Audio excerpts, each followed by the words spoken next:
yaadin warreen sirraa fagaatan irraa ati sirraa fagaadhu. Warreen sin barbaanne tasumaayyuu of duuba deebitee hin ilaalin. Warreen yeroo siif kennaniif yeroo laadhu. Warreen si kabajanis kabaji.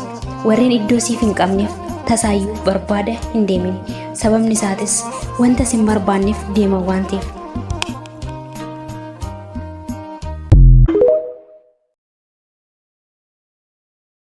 Obsimee garaa koo yoo qalbii qabaatan bakka yaadan ga'u meela kaayyoof deemu tasa gufuun hin dha'u. Jireenyi aarsaa qabaa dadhabbiif dararaa obsaan keessa darbu bu'aa bahii maraa. Bakka mul'ata keetii gaafa ati geesse gaafa abjuun kee dhugumee bakka gaarii teesse boru siin firooma kan har'a si dheesse. Amala tolfadhu nama gaarii ta'e kaayyoo kee hubadhu bakka yaadde gahi. Hundatti hin himin iccitii garaa kee of keessa dhokfadhu adeemsa karaa kee. Kan namni siin jedhu takka hin qabu gatii jecha namaa dhiisi of dhaga'i ati. Kan har'a si faarsu boru cilee si dibaa wanta ati hin qabneen sirra tuulee kijiba. Nan ganu kan jettu yoo si ganu argita har'uma of to'adhu booda ni gaabbita. Jireenyi lafarraa cimtuudha gadi fagoo obsaan keessa darbii lafa dukkanaaf rakkoo. Imalli si harkaa badee har'aaf yoo dhiphatte mucucaachuuf hin yaalin ofirraa abdii kuttee. Galaanni fi yaadni tokko tasa yaa'ee hin dhumu wanti hawwan hundi al tokkoon hin argamu.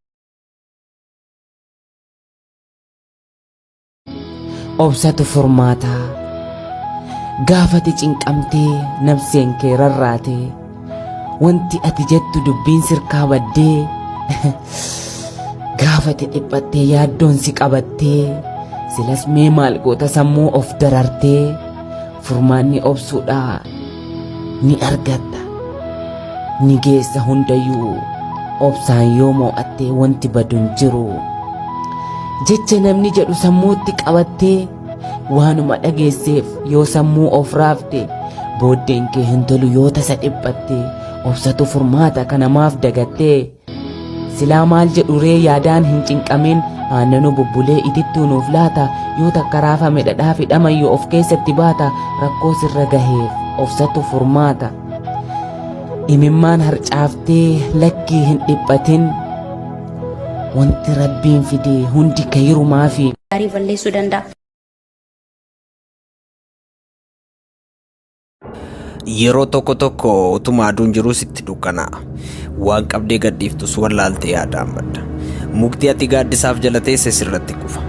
Afaanuma abdii odeessuu barbaaddee dhabda. Egaa ciniinsuun akkasii kun ta'uutu irra jiraata.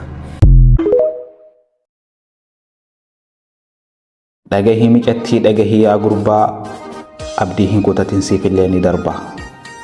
Dalagaan baay'atee boqonnaa dhabdullee maatii kee yaaddee arguu dadhabdullee siifis guyyaan dhufa sin cabin hamileen. Sin jedhanis shaqaalaa sin jedhanis kaddaamaa namni gubbaa laalee sanumaan si waama. Kan keessa kee hin beeyne yoo sitti baacillee ati hin dagatin kaayyoo kee kakalee tahiitii argami ilma abbaa caalu. Wanna si fakkaan irraa fagaadhu irraahi. Amanamummaa waan guddaa waa mara keessatti sirraa barbaachisa mallaqaa olitti gaafsan jireenyi duratti tarkaanfatti.